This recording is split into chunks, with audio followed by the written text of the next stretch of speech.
नमस्कार, SBT news में आपका स्वागत है। पेश 28 अगस्त शनिवार सुबह 10:15 बजे राजस्थान की बड़ी खबरें। राजस्थान में गौशाला और डेयरी संचालन से पहले अब पॉल्यूशन कंट्रोल बोर्ड की मंजूरी जरूरी होगी। एनजीटी के आदेश पर सेंट्रल पॉल्यूशन कंट्रोल बोर्ड ने जुलाई में रिवाइज्ड गाइडलाइन जारी की थी। डेयरी और गौशाला में पशुओं की संख्या 10 से अधिक होने पर शहर और गांव के आबादी एरिया से 100 मीटर दूर होनी चाहिए। गाँव में तालाब, नदी, झील और अस्पताल से 200 मीटर दूरी पर ही डेयरी खोल सकेंगे। एनजीटी के आदेश पर साल 2020 में डेयरी और गौशाला संचालन के लिए दिशा निर्देश जारी किए गए थे। अब फिर से संशोधित गाइडलाइन जारी की है। राजस्थान में मंत्रिमंडल फेरबदल को लेकर पिछले 1 साल से चर्चा चल रही है, लेकिन इस चर्चा के साथ ही कोई ना कोई बुरी नजर लग जाती है। कभी कोरोना की लहर तो कभी कुछ। इस बार सत्ता के मुखिया बीमार हो गए, उन्हें अस्पताल में भर्ती करवाया गया है। ऐसे में मंत्री बनने की कतार में बैठे विधायक शुभचिंतकों को कोस रहे हैं, अपनी कुंडली दोबारा चेक करवा रहे हैं। आखिर कौन से ग्रह ने गड़बड़ कर दी? पंजाब और छत्तीसगढ़ के बाद कांग्रेस हाईकमान के राजस्थान में फेरबदल की सियासी हलकों में चर्चा थी। राजस्थान में 5 सितंबर से प्राइमरी स्कूल खोले जाने की अफवाहों पर शिक्षा मंत्री गोविंद सिंह डोटासरा ने अंकुश लगा दिया है। मीडिया रिपोर्ट्स के अनुसार शिक्षा मंत्री ने कहा कि 5 तारीख से प्राइमरी स्कूल खोलने के मुद्दे पर कोई बात ही नहीं हुई। कुछ स्कूल संचालक सिर्फ बवाल खड़ा करने के लिए इस तरह की अफवाह फैला रहे हैं, जबकि हकीकत में ऐसी कोई तैयारी नहीं है। दरअसल शुक्रवार को प्रदेश भर के निजी स्कूल संचालक जयपुर में इकट्ठे हुए थे, जहां 11 सूत्री मांगों को लेकर धरना दिया जा रहा था। इस धरने से 5 सदस्यीय प्रतिनिधिमंडल शिक्षा मंत्री गोविंद सिंह डोटासरा से मुलाकात करने पहुंचा था। निजी स्कूल संचालक संघ के पदाधिकारियों ने मीडिया में अपनी मांगों पर सहमति की बात कही थी। उन्होंने बताया था कि कक्षा 9 से 12 तक स्कूल खोलने के बाद 5 सितंबर तक कक्षा 1 से 8 तक भी स्कूल खोल दिए जाएंगे, लेकिन अब शिक्षा मंत्री ने निजी स्कूल संचालकों की मांग को सिरे से खारिज कर दिया है। दुबई जाने वाली फ्लाइट्स का संचालन 1 साल से बंद है। दुबई से फ्लाइट्स जयपुर आ तो सकती है, लेकिन जाने वाली फ्लाइट्स पर रोक है। दुबई की अथॉरिटीज़ ने हाल ही में नियमों में छूट दी है और अब सीधी फ्लाइट दुबई जा सकेगी। जयपुर से 3 एयरलाइंस की फ्लाइट दुबई के लिए प्रस्तावित है। हालांकि यात्रा के लिए 48 घंटे पहले की कोरोना नेगेटिव रिपोर्ट होना जरूरी होगी।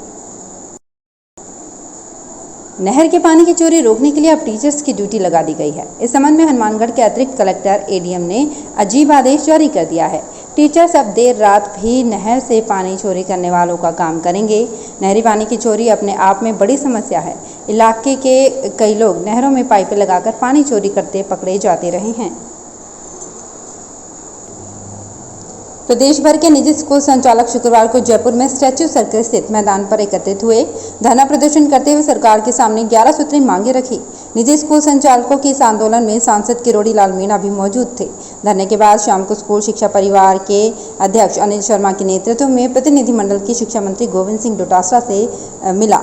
इसमें आरटीई भुगतान करने, समीक्षा के बाद छोटी कक्षाओं के लिए स्कूल खोलने, कांग्रेस के घोषणा पत्र के वादों को पूरा करने सहित कई बिंदुओं पर सहमति बनी।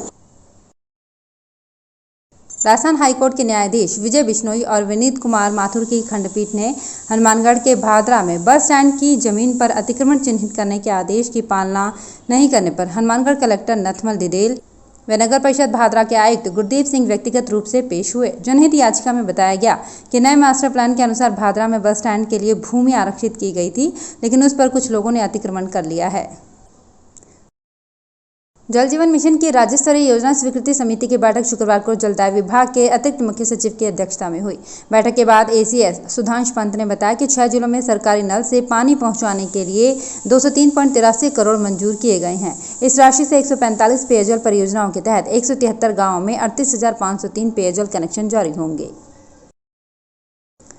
पश्चिमी राजस्थान में थार बायोस्फीयर रिजर्व की स्थापना के लिए मशक्कत तेज हो गई है। यूनेस्को के कंट्री हेड एरिक फॉल्ट और राज्य के वन विभाग की प्रमुख शासन सचिव श्रेया गुहा के बीच इस पर शुक्रवार को बैठक हुई, जिसमें श्रेया गुहा ने यूनेस्को कंट्री प्रमुख को जैव विविधता और क्षेत्र से जुड़े स्थानीय समुदायों सहित रेगिस्तानी पारिस्थितिकी तंत्र के संरक्षण के लिए थार का महत्व बताया।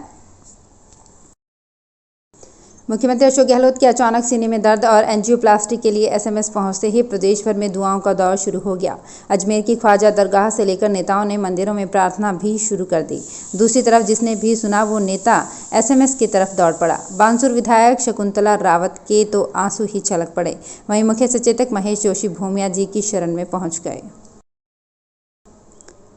भारत ने कोरोना वैक्सीनेशन का नया रिकॉर्ड बनाया है। सरकार के मुताबिक देश में बीते दिन 1 करोड़ से ज़्यादा लोगों को टीके लगाए गए हैं। वैक्सीनेशन ड्राइव की शुरुआत के बाद से एक दिन में किया गया ये सबसे ज़्यादा वैक्सीनेशन है। कोविन पोर्टल के मुताबिक 16 अगस्त को 92 लाख डोज लगे थे। देश में वैक्सीनेशन का आंकड़ा 62 करोड़ को पार कर गया है। कोयले की किल्लत से प्लांटों में बिजली उत्पादन बाधित होने से भरतपुर जिले में बिजली संकट गहरा गया है। रात करीब 8:30 बजे से जिले के ग्रामीण इलाकों की बिजली आपूर्ति ठप है। गर्मी में अचानक बिजली गुल होने पर लोगों को परेशानी उठानी पड़ी।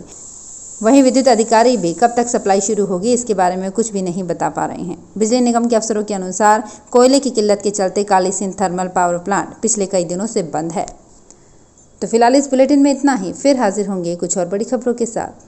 एसबीटी न्यूज के और भी वीडियोस को देखने के लिए हमारे चैनल को सब्सक्राइब करें और नोटिफिकेशन पाने के लिए बेल आइकन को प्रेस करें।